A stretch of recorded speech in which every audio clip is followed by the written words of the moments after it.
Hello everyone, and welcome to episode 3 of the Unexplained Tales. Today we will go into 3 mysterious disappearances that are yet to be explained. Let us know what story you want us to go over in our next video. As always, viewers' discretion is advised.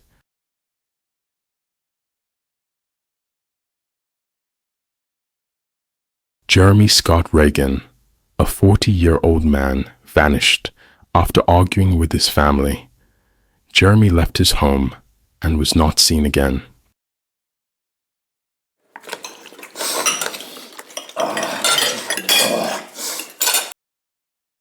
On August 27th, there was a family argument that took place in the home between Jeremy and his son. He lived with his wife and stepchildren. After the argument, Jeremy took his gun and phone, then got into his truck and drove off. He usually goes into solitude in a forest park to relax. 911, what's your emergency? Heather, his wife, then filed a missing person report after 24 hours. On Sunday, the police discovered that his bank card was used at a petrol station in Douglas Boulevard. This transactions happened the day after he left the house.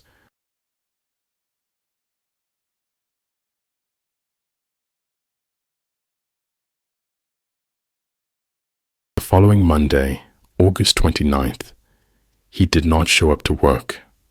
Later that day, his Nissan Frontier was found near Smith Lake. However, the car was locked and his phone was inside and off. His wallet was also found in the car. Dogs were brought in to help search the area. The scent led from the car to Smith Lake. They used drones to search the surrounding area with infrared cameras. On the 30th, the search was larger as there was a search and rescue team as well as police. However, they were unable to locate Jeremy.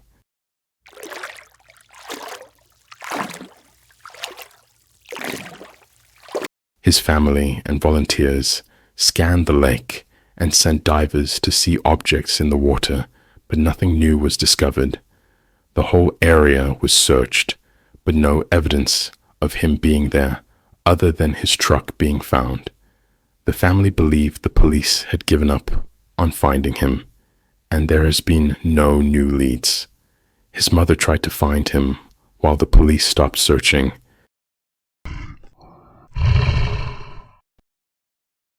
Some speculate that he might have been killed by an animal somewhere at the park. There are many wild animals in that area.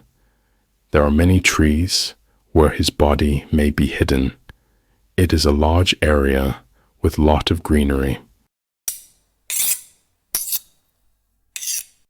There would be no reason for Jeremy to take his own life, so we rule out that theory.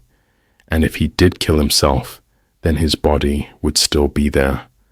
Another theory is he voluntarily left and made it look like he disappeared.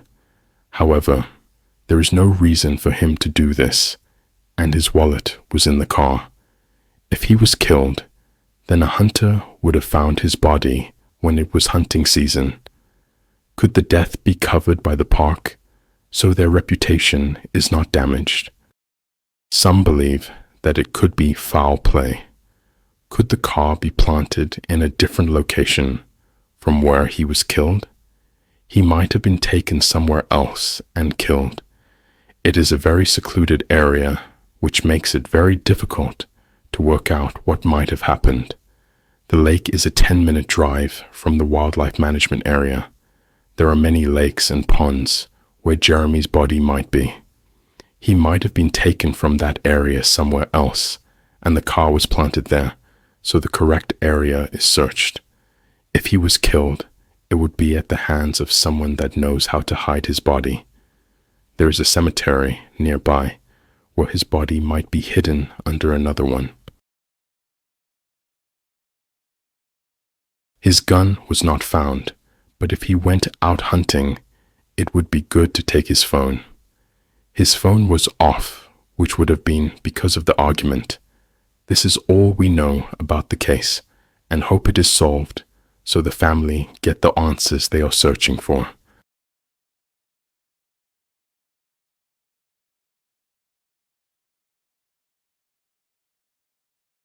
The story behind the disappearance of Claudia Lawrence. Claudia lived in Yorkshire and worked as a chief at the University of York. She was known to be friendly, reliable, and nice by her friends and colleagues. Some believe she had a personal life that she kept secret from her friends and family. Stay tuned to find out if it relates to her disappearance.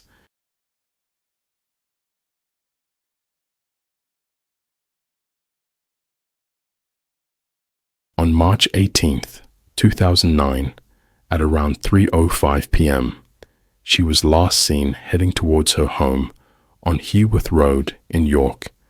She spoke with her parents that evening at around 7 p.m. She sounded normal, and the parents did not get the notion that something was up. At around 8:23 p.m., she sent a text to her friends that she had not spoken to for some time.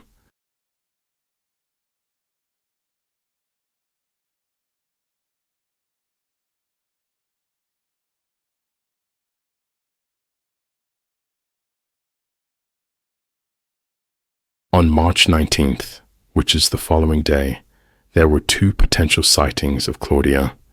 One saw here by Melrose Gate Bridge at around 5:35 a.m., and another was at 6 a.m. Someone saw a couple arguing outside the university, which some believe could have been Claudia. She did not show up for her shift.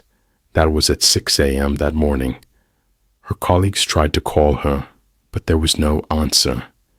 It seemed like her phone was deliberately turned off. It was later discovered that her phone was turned off by someone at around 12:10 p.m. that day.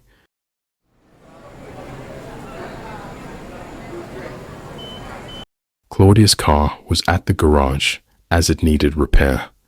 Usually, if this was the case, Claudia would take a taxi or her father's car. For some reason, Claudia did neither, and may have decided to walk to work instead. Then the rest is a mystery.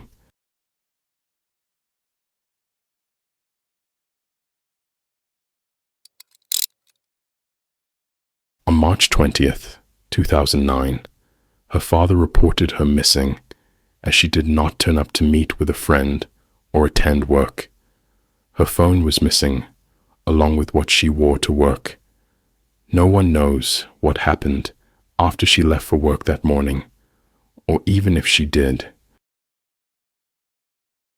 There were several arrests of men in their 50s that were suspected of murder. However, police found no evidence, and all the men were released on bail. Reportedly, some CCTV footage shows a man on evening of March 18th walking around the neighborhood. The same man is seen again on March 19th in the same area. Police did a search of her house and found unwashed dishes in the sink, and the things she would usually carry to work were missing. None of her bank cards were used, and there was no evidence of a home invasion. However, police did find a cigarette butt in her car, but it could not be matched to anyone.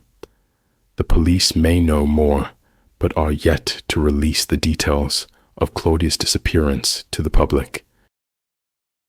Let's go over what may have happened.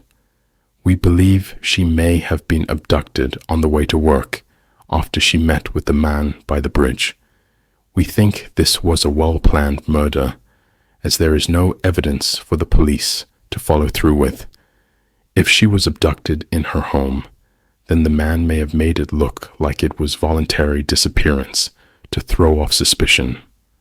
The way the story looks, she most likely was taken by someone she knows or trusts. The man may have offered her a lift to work, but then took her somewhere else to murder her, then dispose of her remains.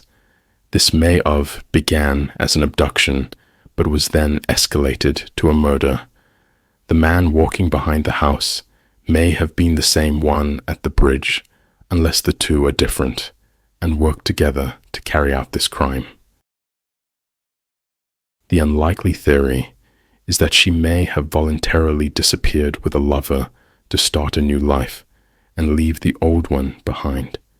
She took what she needed and ensured that nothing looked out of ordinary and just vanished.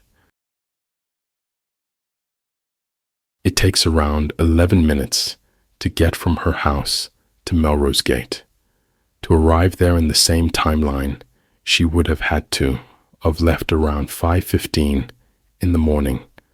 Most of the walk is straight, and although it is a quiet area, she should have been seen. From Melrose Gate to the university, it takes about 17 minutes. It is possible for her to be seen at the university if she arrived there around 5:47 a.m. The university is too public for the murder, but if she willingly entered the car by Melrose Gate, that would make sense. We can't rule out that it may have been a police office, which would give a reason for this case to be covered, and they are usually trusted by the public. There is a lake by the university, but we are not sure how deep it is, but could be a place for the body to be thrown. The killer may have killed her in the house or by Melrose Gate. He most likely would have done it while she was not looking, as there were no screams reported or anything suspicious. He then threw her body into the lake in the early hours of the morning, when he was sure there would be no onlookers. We are not sure if the lake was searched, but the police did not put much effort in the search, and there are other places where the body may have been dumped. We believe the answers would be in that lake or the river Ouse, which makes the search for her body endless. We hope her family get the answer to what happened, as there is not much known about her disappearance, as there are many gaps in the timelines.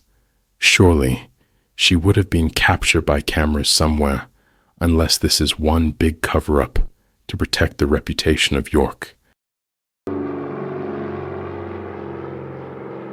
Two inexperienced men piloted a plane in Africa in the night. They asked permission to land, but were not heard from or seen again. Find out what happened in our next episode. Thanks for watching. Let us know your theories down in the comments section. Like and subscribe for more videos like this one. Take care, and we will see you in the next video.